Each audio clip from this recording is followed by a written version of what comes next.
Bueno, vamos a entrar en profundidad y en análisis en uno de los temas políticos del día de hoy, porque la presidenta Michelle Bachelet alcanzó un 56% de la aprobación en la última encuesta Adimark, 3 puntos más que el sondeo anterior. La medición reveló también que la mayor parte de los encuestados respalda las reformas que lleva adelante la moneda. Queremos desglosar estas cifras, por lo que estamos en el estudio con el analista político Max Colodro. Muchas gracias por estar junto a nosotros. Buenas tardes. ¿Es o no una buena noticia este aumento en la aprobación del gobierno o estadísticamente no es tan significativo? Es una buena noticia. Efectivamente, el gobierno está todavía con un nivel de respaldo político que es muy similar al que tenía en marzo apenas asumió. No ha habido desgaste político del gobierno, yo creo que esa es la principal lectura que uno puede hacer de esta encuesta.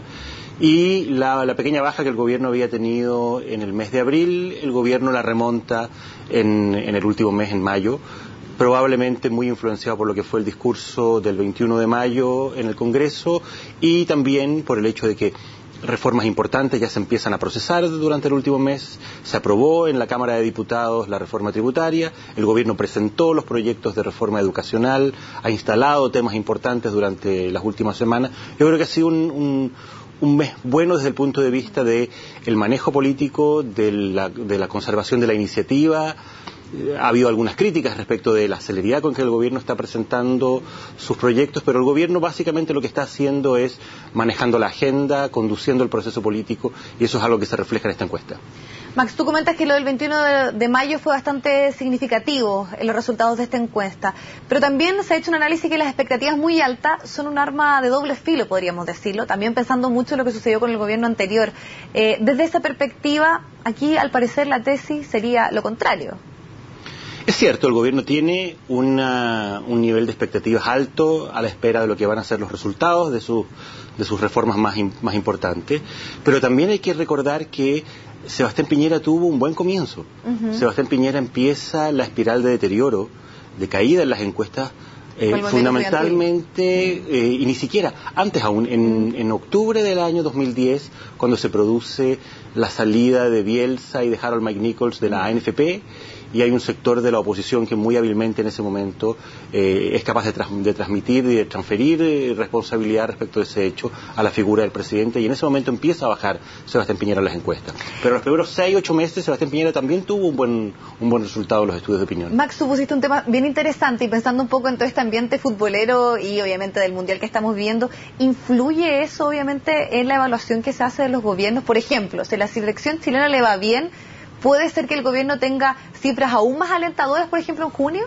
Influyen directamente en el sentido de que afecta un cierto estado de ánimo. Si la gente está más optimista, está más contenta, ya sea por alguna razón deportiva, por algún triunfo de algún tipo, la gente en general eso lo traspasa a una mejor aprobación a los gobiernos. Es algo, por ejemplo, que se nota en el mes de septiembre. La gente está más contenta por esta semana, estos días feriados, claro. Y en general los gobiernos tienden a mejorar en septiembre precisamente en función de eso. Es algo que influye indirectamente, pero que puede tener algún grado de influencia. Exacto, y tal vez por eso muchos dicen la lectura del movimiento estudiantil que fue apoyar justamente a la selección chilena, y que Jorge Sampaoli salga con esta polera también es parte del análisis. Ahora, bueno, sigamos con el tema de lo que dijo hoy la encuesta Adimark. Por ejemplo, en Arias, el tema de las relaciones internacionales, lejos la mejor evaluada. Como siempre, en general el gobierno tiene y ha tenido en los últimos periodos presidenciales buenas evaluaciones en el manejo de las relaciones internacionales. En general los cancilleres han estado en los últimos años siempre encabezando las encuestas de evaluación del gabinete. Y en este caso, la presentación de la demanda marítima boliviana, ¿influye en que haya aumentado o que siga teniendo una cifra alta? Probablemente. La gente percibe que es importante tener una posición de respaldo, de apoyo a las gestiones que el gobierno hace en materia de relaciones internacionales, en materia de defensa de lo que es la integridad territorial, la soberanía del país. Es algo que se notó en el gobierno de Sebastián Piñera, a pesar de las dificultades que tuvo ese gobierno en muchas áreas, conservó el respaldo en relaciones internacionales, y es algo que también se muestra ya en este gobierno. Probablemente el área que va a ser de manera constante mejor evaluada va a ser relaciones internacionales. ¿Y podría ser un respaldo también a la postura que ha tenido nuestro país, particularmente en este tema? Sin duda. Las encuestas, los otros estudios de opinión muestran que los chilenos en general respaldan la tesis de que no se debe ceder soberanía y de que Chile no debe abrirse a una negociación para modificar lo que fue el tratado de 1904 con Bolivia. Ya, pero la vereda tal vez de quienes han salido mayormente perjudicados o no tienen una evaluación tan positiva, está el ministro de Educación, Nicolás Izaguirre. Esto también es un poco la tónica de lo que fue el gobierno anterior. ¿Tiene que ver con la cartera o podríamos hacer un análisis de sus capacidades o cómo ha enfrentado también una semana bastante clave? Yo creo que en este caso tiene que ver con la cartera. Los ministros de Educación en general han tenido problemas de evaluación desde lo que fue el inicio de las movilizaciones y de las manifestaciones estudiantiles del 2011.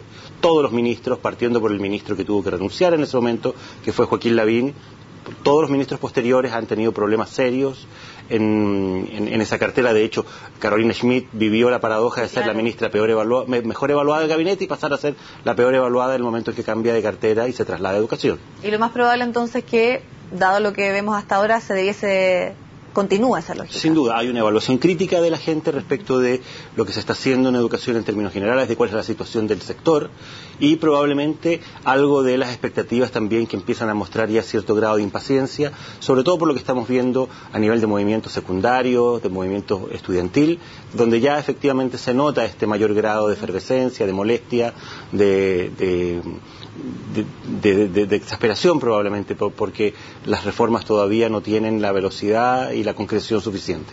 Max, para finalizar, la baja de la alianza, 6 puntos, llega a un 26%, bastante diferencia con la nueva mayoría que tiene un 44%. ¿Podríamos decir que aquí la actitud que ha tenido, sobre todo en el legislativo, particularmente la UDI, influyó en este resultado? Puede que haya algo de eso, pero yo creo también que la alianza todavía no se recupera de lo que fue una derrota electoral muy dura a finales del año pasado.